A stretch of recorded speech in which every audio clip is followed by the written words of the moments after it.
It is a Saturday afternoon edition. This is the brand new time and slot for TitleTown Throwdown. I'm your host, Nhl Playoffs. Let's get it all started right out of the gate. Where to start? Because it's been an interesting few weeks, realistically. No show changing dates. A lot of news happening. The Red Sox are surprisingly good. Bruins are finally finding their stride again, and the Patriots found their face in the franchise. What? Patriots found their face in the franchise? And we got plenty more other NFL headlines for you as well. So sit back, relax for the next hour as I ramble on about everything else. So I do want to start off with the Red Sox. Here. 17-10 mark prior to May. The fact that they have 17 wins through the first month, I am actually shocked by. Look, you look at how this team is laid out right now between the rotation, the bullpen, and really the lineup too, because there's not really any guys that really pop your eye out at this point other than Martinez, Bogarts, and Devers. But Verdugo's coming into his own.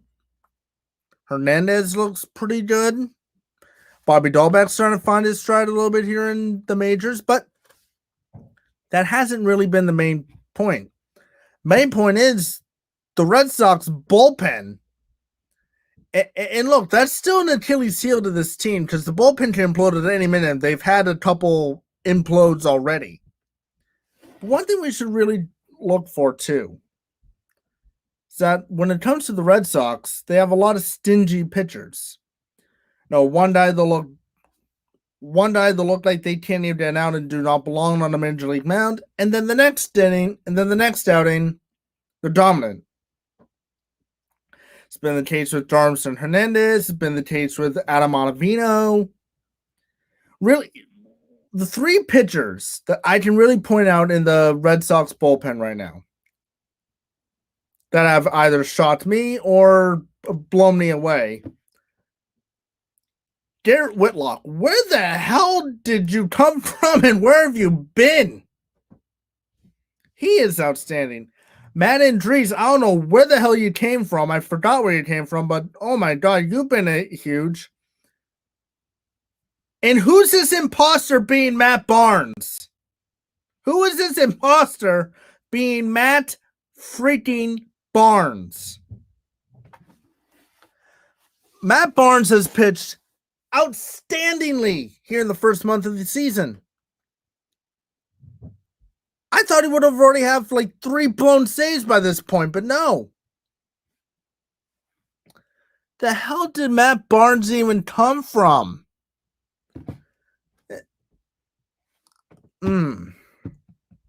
It's really shocking that when you put a team and maybe a certain player down so much, the message gets through. And as a fan of the Red Sox, maybe a message went through saying, look, I think your team sucks. I don't think you're going to do anything. And here are the Red Sox, 17-10, 3.5 games up on the Tampa Bay Rays. 3.5 games up on the defending American League champion Tampa Bay Rays. Think about that. So you see the Red Sox doing well. Doing rather well right now. And a lot of it's come down to timely pitching. They're getting some timely pitching. Timely hits didn't happen the first 3 games against Baltimore, but now it's starting to come here. So it makes you wonder what finally clicked for this team. Like what clicked? Just I don't know. I don't know what's clicked for this team, but it's working. It's working. Okay, just the same. You're getting decent starting pitching. I say decent. There's been a couple of duds. You're getting You're getting good offense, consistent good hitting. Your home run guy is hitting home runs, JD Martinez, because he has his little iPad back. Which, look, I'm all for it if the tablet helps you read pitches better, or you can fix your mechanics for next swing. Fine, do it. I'm all for it. Whatever. But again, back to the stingy pitching, Joe. Garrett Richards, the other night against New York, 7 innings, 1 run, I believe 2 hits, no walks, and 10 strikeouts. What do I have to say to that? A blind squirrel finds a nut every now and then. And Garrett Richards found his nut. First off, it's the New York Mets. They revamped their team a little bit, and they don't even know what direction they're going in still. So there's that. B, it's the Mets. They swing and miss. They swing at virtually anything. You can throw a beach ball at them 60 feet in the air, and they'd still swing and miss it. The only guy that hit it would probably be Pete Alonso, and it'd take it 500 feet into orbit. That's about it. So let's not get so hyped up on Garrett Richards right now, because, again, a couple of things. A, it's his first good start in, how many starts has he had already? 2. His first 3 starts, I believe it was, he was complaining about the cold and how, I never needed a jacket before. Big deal if you need a damn jacket when you walk out of your damn apartment and go to the ballpark, you weenie. Thirdly, I felt good. What, because the temperature was 68 degrees? You felt good? I forgot, you pitched for the Angels, one of the ugly stepsister in LA to the Dodgers. And the lowest it got there was like 65. You come here and you pitch and it's 35-degree weather. It's like, it's cold. What did you expect? It's Boston. Our weather here is bipolar. It's not going to be 85 degrees and sunny every day, even though we'd like it to be. It's not. You're going to get 35 degrees one day, 80 degrees the next, then 28 degrees in a snowstorm. When I heard Garrett Richards say, it's the first time in my career I've needed a jacket. We're so sorry that Fenway Park's not a domed stadium in the dead of early spring. Our apologies, Garrett Richards. So look, could Garrett Richards turn it around a little bit? Sure. Do I believe it right now? Maybe not. But again, though, so far, his last outing, he was a blind squirrel who found a nut. And that nut was a great game. And he found that great game. Albeit it was the New York Mets and the National League opponent where you're only facing 8 real hitters. Because you got 9 times out of 10 an automatic out. That is the pitcher. 9 times out of 10, the pitcher in the National League is an automatic out. Unless you're a pitcher and you absolutely are having a crap toot of a game and you give up a home run or any type of hit to a pitcher. That's when you know you're having a crap game. But anyway, though, should that dictate on how well the Red Sox have played so far this year? No. Albeit by a few starts. Walks have been an issue for this team that needs to come down, pitching-wise. They're taking a lot of ball force, which is a good thing. It is a good thing. But also, this team's hitting. They're not swinging for the fences every at bat. They're getting a base hit here, a double there, another hit there, a walk. Good. That's baseball.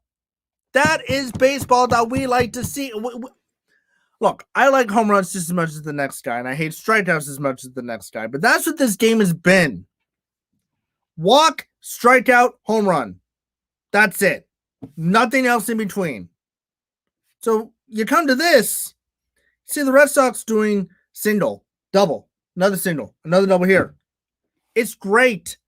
Thank you, Red Sox, for having some type of clue when it comes to hitting and not just trying to swing for the fences like Aaron Judge and Giancarlo Stanton. That's why their batting averages are down to the 220s. Oh, yeah, and they can't stay on the damn field. So there you go.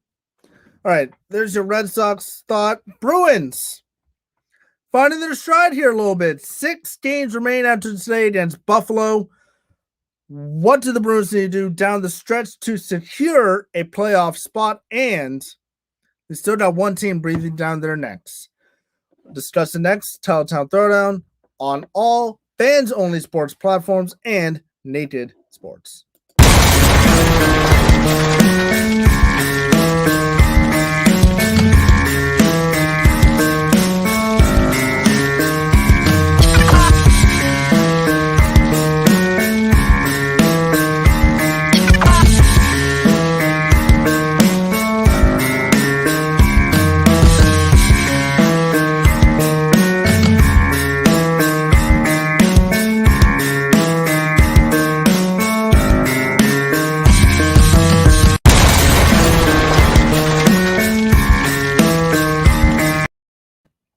All right, enough of that. We've rebranded, so that is an old commercial that needs to be swapped out. But we will discuss that at another time. But anyway, the Bruins, they're hot. Bruins are hot. They are currently against the Sabres right now. I'm going to try to get a score update for everyone. Give me one moment here.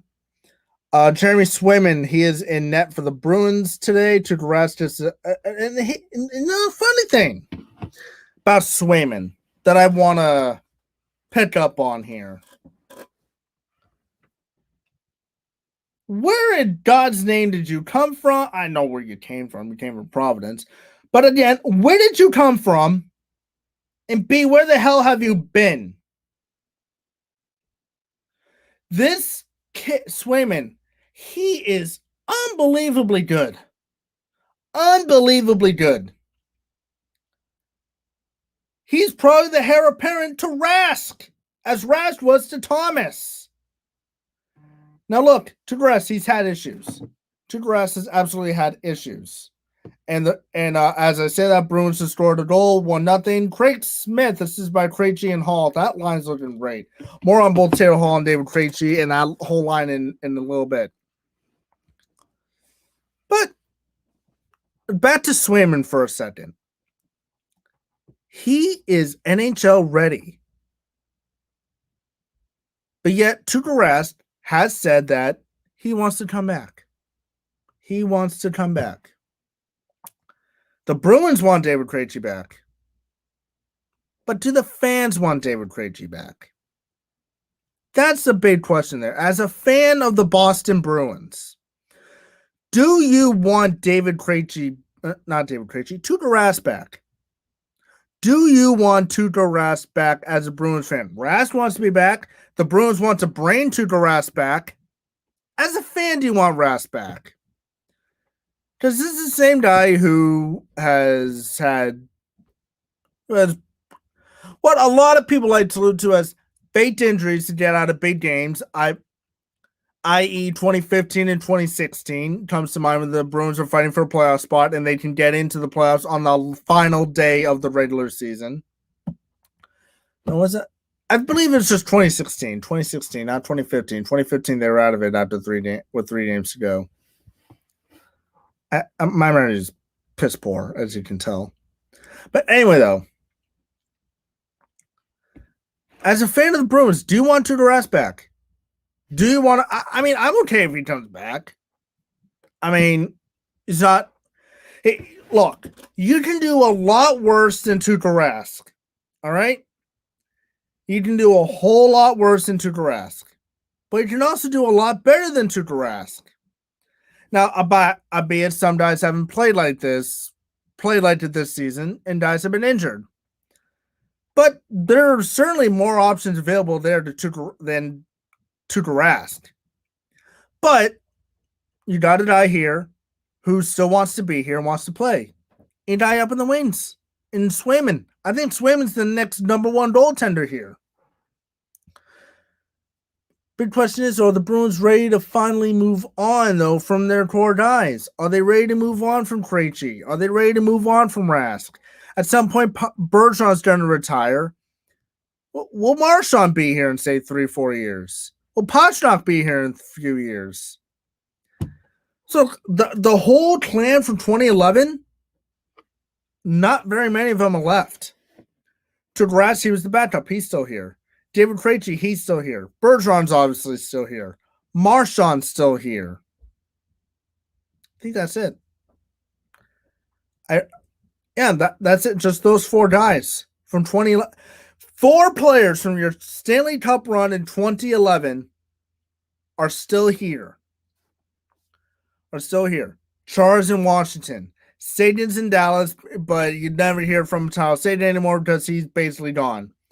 Kelly, out of the league. Rich Peverley, out of the league. Thomas Kaberle, out of the league. Sonnenberg, retired. Boychuk, he had to retire because of what happened with him last year in his eye and his skate when he was with the Islanders. And feels so bad for that too. And I like Johnny Boychuk. Tim Thomas basically disappeared. Disappeared from the NHL, played for Florida, got PO'd because he got traded to Dallas, and then refused to wear Dallas colors. And he looked like a damn Christmas tree. But a lot of virtually all the 2011 guys, hell, even the head coach is gone. He got fired, went to Montreal, got fired again. So four gentlemen from the Stanley Cup run in 2011 are left. Rask, Krejci, Bergeron, Marchand. That's it. When do you move on from those guys? Charlie McAvoy's on a 2-year deal. Brendan Carl's contract's almost up again. You lost Troy Krug. He's with the Blues. And so this also begs the question, too.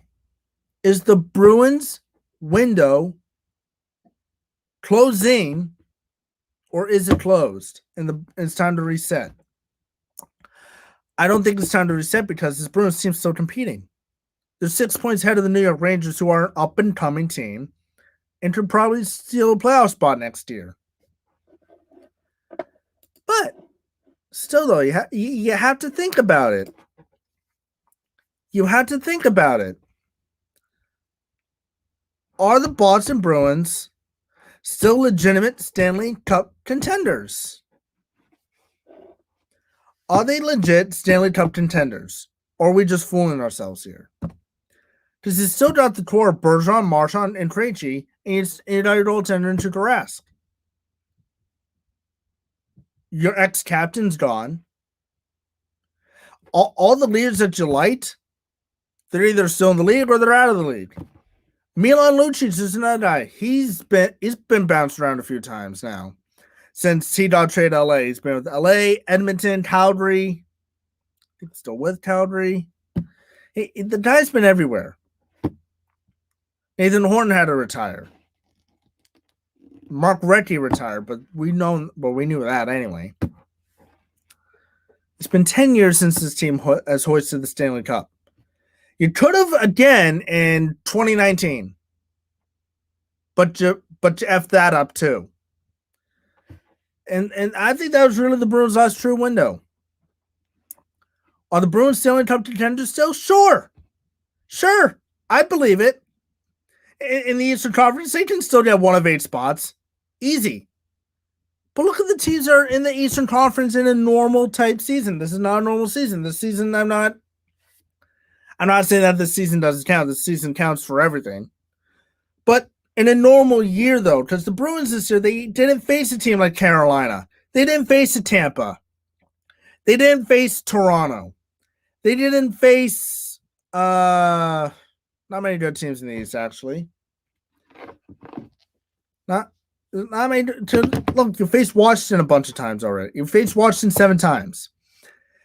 You faced the Islanders 8. You faced the Rangers 8. You faced the Sabres at least 7 times in the last 2 weeks. You're tired of seeing them, and I believe today's the final game against the Buffalo Sabres. Thank God for that. The Sabres are absolute garbage. You finish it, you're done with Philly, you're done with Pittsburgh. You have one more against Washington, one more against the Islanders, 2 against the Devils, and 2 against the Rangers. And this has been a quick year. The season only started back in January, and we're here on May 1st. The NHL regular season will officially end on May 16th because of a bunch of COVID issues with, about half the league. But the Bruins regular season comes to an end on May 11th at Washington. So here are the Bruins' final 6 games, not including today, as they're currently playing that against Buffalo, but here are the Bruins' final 6 games. Monday and Tuesday in New Jersey. Thursday and next Saturday, home versus the Rangers. Monday the 10th, home versus the Islanders. And Tuesday the 11th at the Capitals. You should take 4 out of 4 points for New Jersey, or at the very worst, 3 of 4. In New Jersey, for whatever reason that I cannot wrap my head around, New Jersey has kicked your ass. For what reason? It's New Jersey. They suck. Rangers, you gotta take all 4 points because the Rangers are breathing down your neck for the 4th and final spot in the East. Islanders, good luck. All right, they kicked your ass all year, but the Islanders are a good team. Then Washington, a team who you normally have trouble against, but surprisingly, you've held your own with them. Shockingly enough. Look, going into this season for the Bruins, when I saw that they were in a division with the Islanders, the Flyers, the Penguins, and the Capitals, I said, oh God, this team is porked. And I really thought that the Bruins were porked. I really thought the Bruins were porked. I thought the Bruins were the 5th best team in this division this year. I thought it was going to be Washington, New York, Philly, and Pittsburgh in the top 4 in the East. Well, Philly's out. Because Philly just had an absolute horrid March, and it absolutely killed them. It killed them. So Philly's been a disappointment. Rangers have been a pleasant surprise. Buffalo, nobody expected them to do anything. Everyone expected them to be bad. New Jersey had 0 expectations. So you've lucked out there.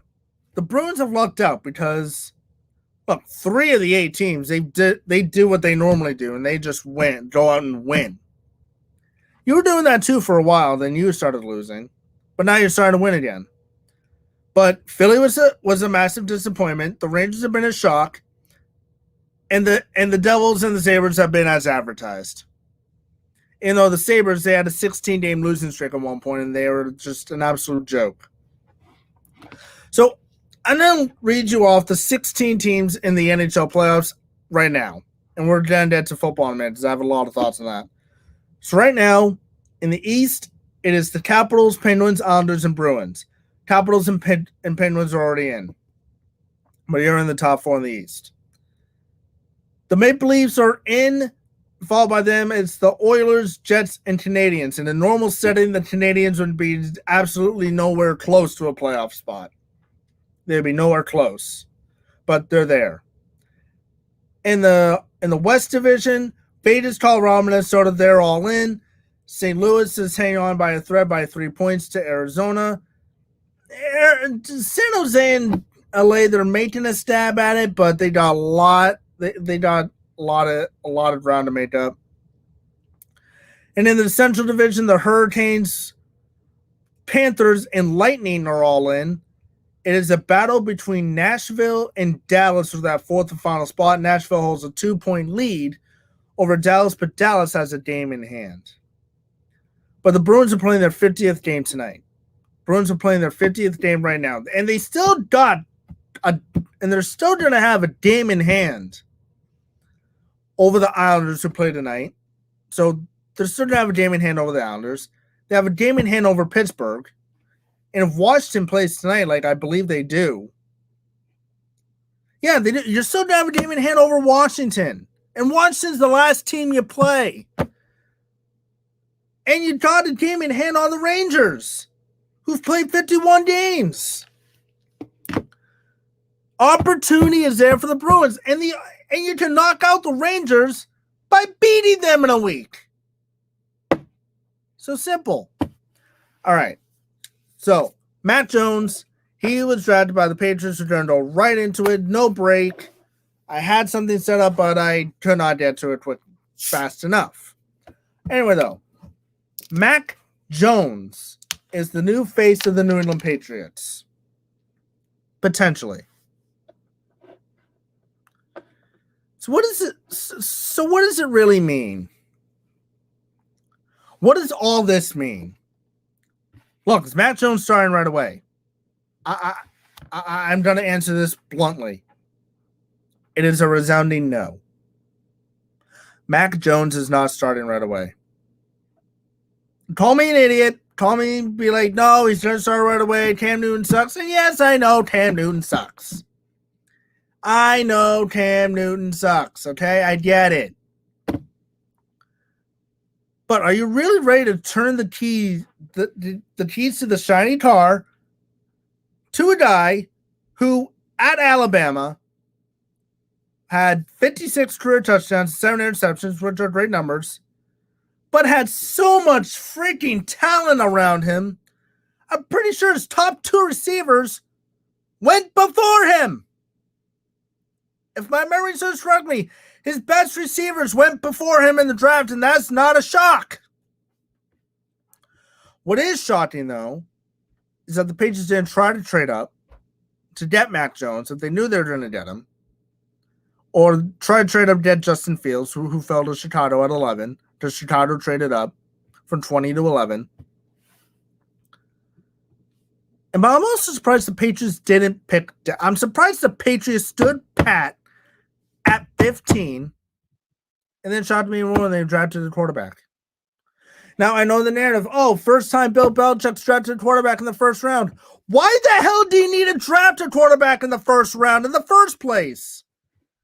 From 1993 all the way up to 2019, you had a legitimate number 1 option. Drew Bledsoe and Tom Brady. And Brady was his 6th round pick.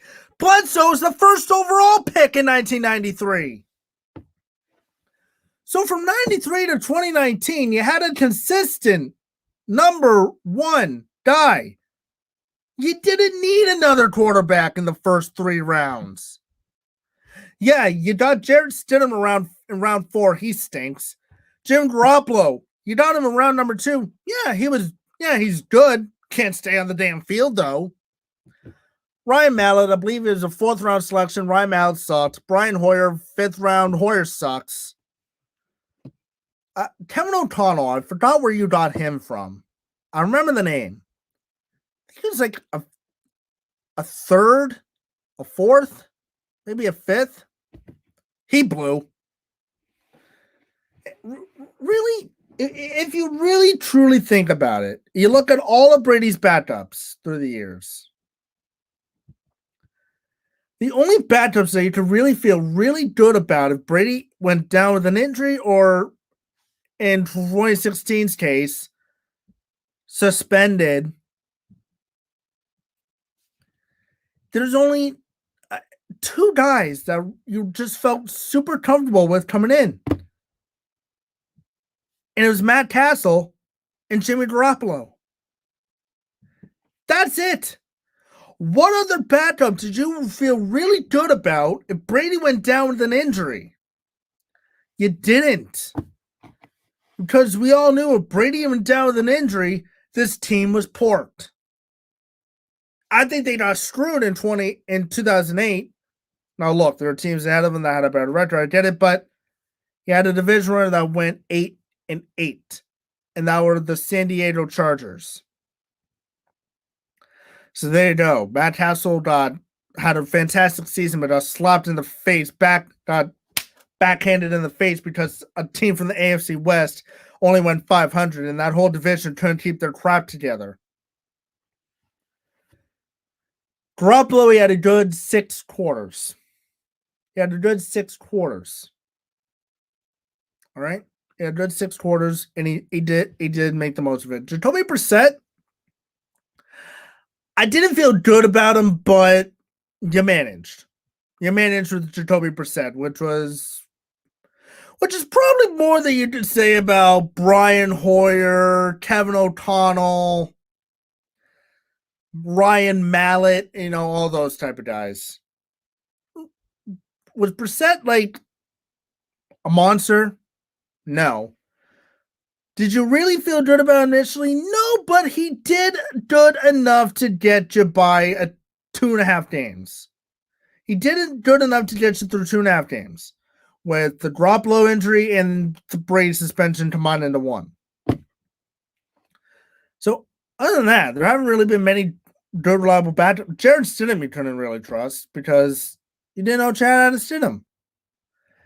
So now your quarterback room looks like this. Mac Jones, Cam Newton, Jared Stidham, and then some schmuck that you picked off the streets from Cincinnati. It's not bad. I mean, better than just your quarterback room being Newton and Stidham. Look, if the Patriots didn't draft a quarterback, period. They went what they did last year, not draft a quarterback, period. I would pencil the Patriots in for another 8-9, 7-10, maybe 6-11 season. I would have penciled them in for it. But now that you have Mac Jones and some competition for Cam Newton, you can feel good about it. You can feel good about this. But now that begs a question. Is Mac Jones ready to come up and step up his game? Is Mac Jones ready to come up and step up his game for this Patriots team? And going back to my earlier thought, is Mac Jones going to start right away? I don't think so. I really don't think so, because if you heard Bill Belichick the other night, which was granted probably around like midnight or something like that. Yeah, probably around like midnight or something like that, something stupid. You would have saw that Bill Belichick said Cam Newton is still going to be the starter of this team. Okay, Bill, but for how long? Look, everyone wanted Bill to just bench Newton and put Stidham in. Stidham wasn't going to do any better. He wasn't going to do any better. Stidham is just as bad as Cam Newton, if not worse. That's why Belichick kept going to Newton and started Newton every single game, because he didn't have trust in Jared Stidham. Whether he knew that Stidham was bad or his development was slow and he just wasn't picking it up, it doesn't matter. It does not matter. It's the fact that Belichick had zero confidence in Jared Stidham. Should say a lot about Stidham. Bill doesn't even think Stidham's good enough to be the backup. So you bring in Mac Jones, who should beat out that schmuck from Cincinnati for a roster spot in general. That Della Rosa, whatever his name is. He's from Cincinnati. No one cares. You should beat out Jared Stidham for the backup position. That is not extremely difficult to do. It is not. And you could. And you probably should beat out Cam Newton for the starting job again. Not that hard to do, but will Bill Belichick start him right away? I do not think so.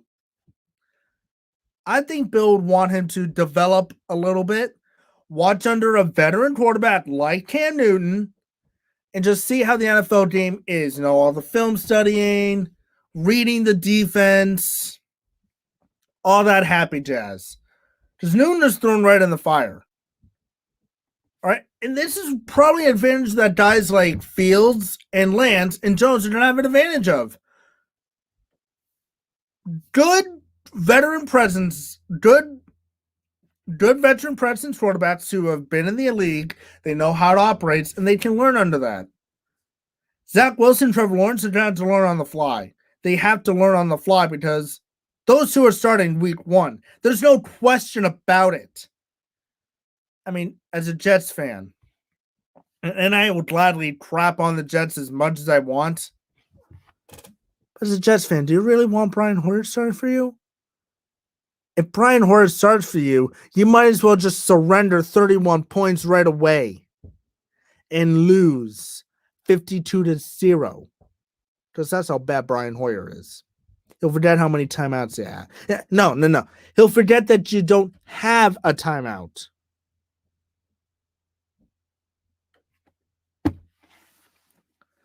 So there's that. All right. So again, wrap up on this is I do want to get into another couple NFL topics. The advantage that Mac Jones, Trey Lance, and Justin Fields are going to have are good. Is Cam Newton the most reliable guy to learn under? Not really, but veteran presence. Are Nick Foles and Andy Dalton any better? No, not at all.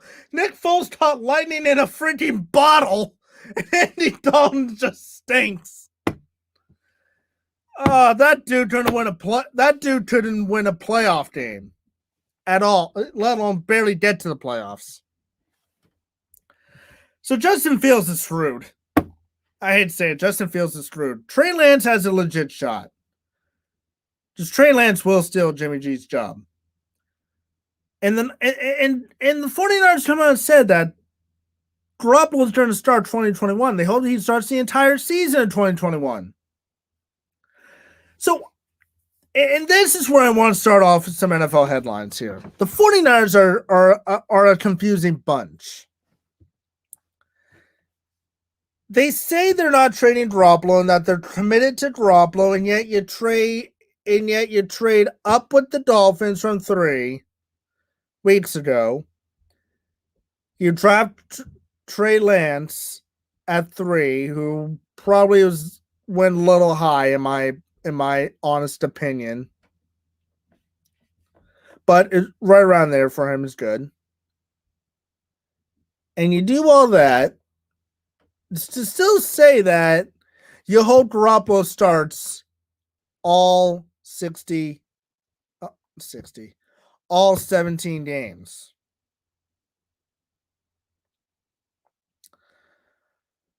Okay, San Fran, you do you. I hope that this all plays out well for the Niners. I really do. But it's not. It's going to end bad. And it's going to end with Jimmy Garoppolo leaving San Francisco, whether he's traded or cut. Most likely he'll get cut. Speaking of trades, Aaron Rodgers. Interesting one here. And this is the Packer fan in me kind of trying to explain and make sense of this. Rodgers wants out because he's pissed off in the direction that the organization is going to. And earlier this morning, reading the story, he is considering retirement unless the Packers fix the relationship to his liking. And that brought me onto a quote that I want to read off from Ian Rappaport on Twitter. Again, I did not have time to get this up and running. So, but it's interesting though. So a lot of people think like, oh, the relationship can't be mended. And then this report comes out saying unless they fix it to his liking, which means the door is open, not by much, but the door is open enough for the Packers to still make a Hail Mary throw and convince Rodgers to come back to Green Bay and play in 2021 and beyond. Now this is an interesting thing though too, and this is one thing I've read. If Aaron Rodgers retires, he'll have to surrender. He has to give Green Bay $11.5 million this year and $11.5 million next year as part of a signing bonus back to Green Bay if he retires. Do I think he's going to? No. What athlete? Tell me, what athlete in the NFL, or really any athlete in general, will just walk away from money? So Aaron Rodgers, he signed a 4-year extension back in before the 2018 season. He has a potential opt-out in 2022 with a dead cap hit of 17.2. He's scheduled to make $14.7 million this year and carries a cap hit of $37.3 million. That cap will increase to $39.8 next year in 2022 if he remains in Green Bay. Then it falls in his final year of his deal, which is 2023, to $28.3, where both years he'll make a combined salary of $50 million, an increase from his 14.7. So this is where his new 4-year contract. So this is where his contract's picking up. He has a signing bonus of $11.5 million this year, which he'll have to give back if he decides to retire, and he'll have to give it back again next year if he still does not return. But here's what's interesting, though. Rodgers has an opt-out after 2022. He can opt out, and him and the Packers will go his separate ways. And so now on to that Rappaport tweet. And Rappaport said that this came from the Packers. Their CEO, Mark Murphy, addressed the Rodgers situation and their pick, in their first round pick, and they took a corner, right? But they did take a wide receiver in round number 2, so there's something there. But here's what Mark Murphy, Packers CEO, said. The first day of the NFL draft is typically a very busy day for all NFL teams, with plenty of newsworthy events. For the Packers, though, Thursday was definitely a day filled with more intrigue than usual. The day started with the report that Aaron Rodgers is upset with the Packers and doesn't want to return to the team. When a report like that involves the reigning MVP, it's obviously a huge story, and it dominated the sports news for most of the day, which it absolutely did. This is an issue that we have been working on for several months. Brian Dusnuff, I probably butchered that, so whatever. Matt LaFleur and I have flown out on a number of occasions to meet with Aaron. We are very aware of Aaron's concerns and have been working with him and his agent, Dave Dunn, to resolve them. We remain committed to Aaron in 2021 and beyond. He is not only a tremendous talented player, but has developed into a true leader for us. The relationship that Aaron has forged with Matt and the other offensive coaches has propelled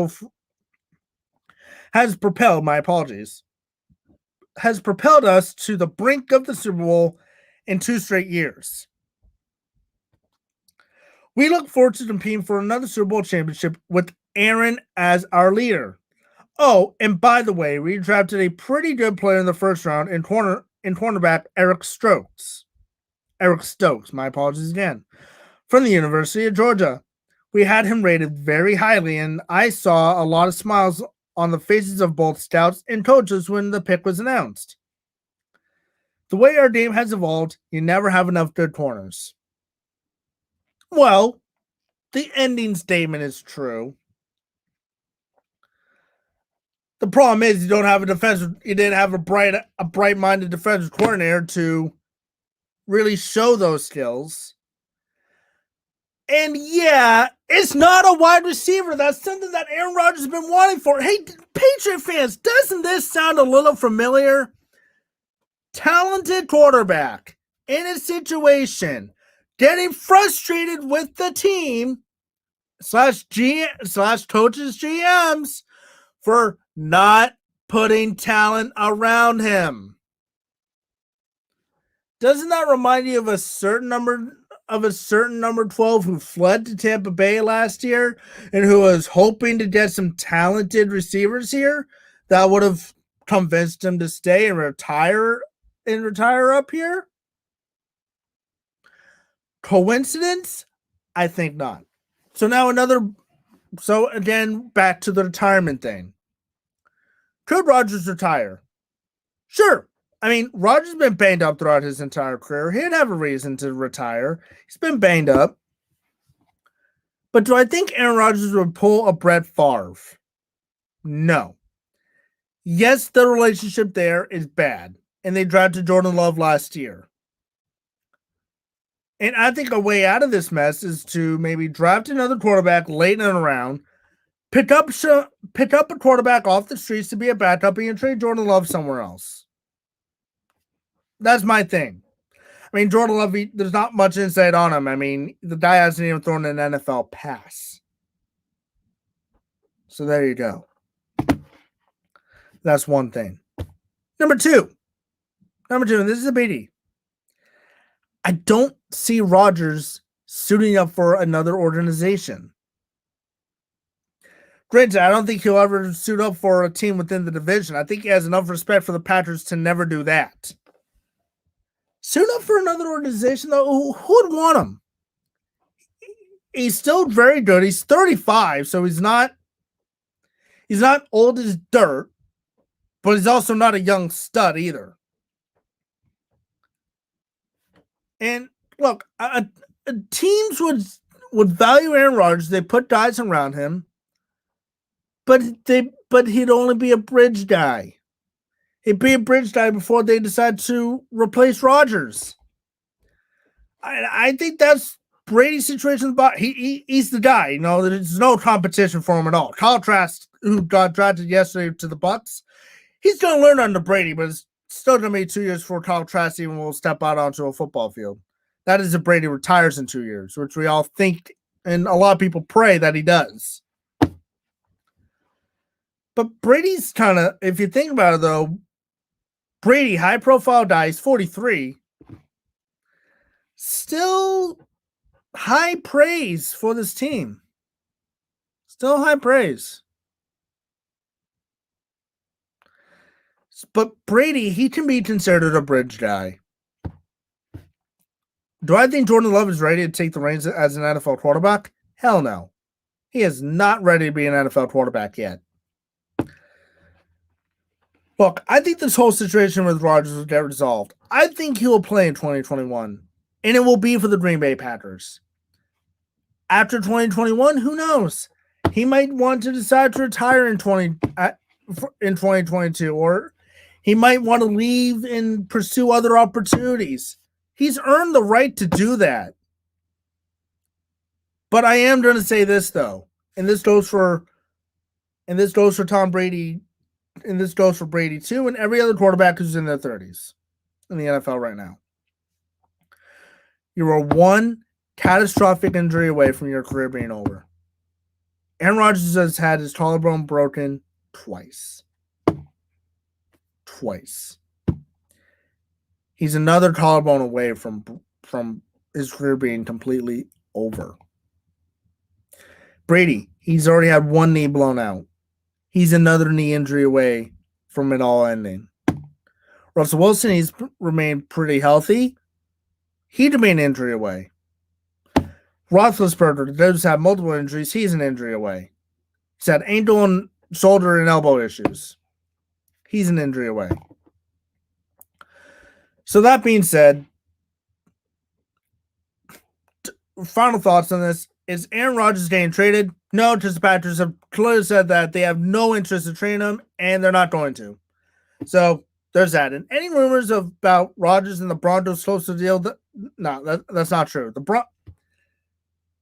The Broncos just acquired Teddy Bridgewater, for God's sakes. You really think they want to go out? You really think they want to go out and get Rodgers? Just here's the thing. Rodgers is going to carry a huge cap hit. Luck and Bridgewater, the cap hits for the Broncos are pennies. They're pennies. So, there's that. Anyway, that wraps up this week's edition of TitleTown Throwdown. Thank you all so much for watching and listening. Wherever you are, the Saturday's a new time slot. Saturday's a new time slot. So we're here. We're going to be here. We're going to talk sports and have fun. All right. TitleTown Throwdown. I'm Nhl Blanc, and I'll see you all next week.